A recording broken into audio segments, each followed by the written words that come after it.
Setiap momen Idul Fitri, umat muslim di berbagai daerah memiliki tradisi untuk mempererat tali persaudaraan. Salah satunya tradisi rumpa-rumpa atau biasa dikenal dengan sebutan silaturahmi ke rumah-rumah warga yang merupakan tradisi warga turun-temurun dari keturunan Arab di Kelurahan 10 Ilir dalam menyambut serta merayakan Hari Raya Idul Fitri.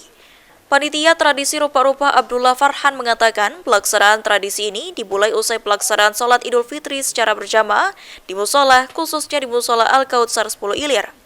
Di mana setelah sholat, warga mengunjungi rumah-rumah dan membacakan qasidah-qasidah sebagai bentuk pujian kepada Rasulullah SAW.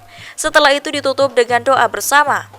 Dalam momen silaturahmi, warga kampung Arab ini juga dihidangkan suguhan makanan dan minuman sebagai bentuk penghormatan.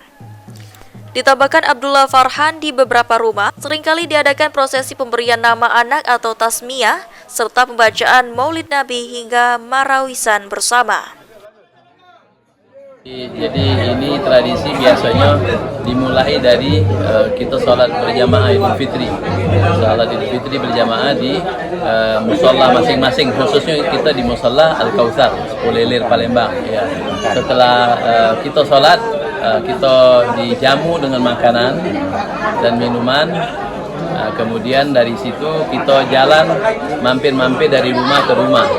Rami-rami kan ya? Ya, rami-rami. Jadi kita jalan bersama-sama sambil melantunkan sholawat, kemudian masuk ke rumah.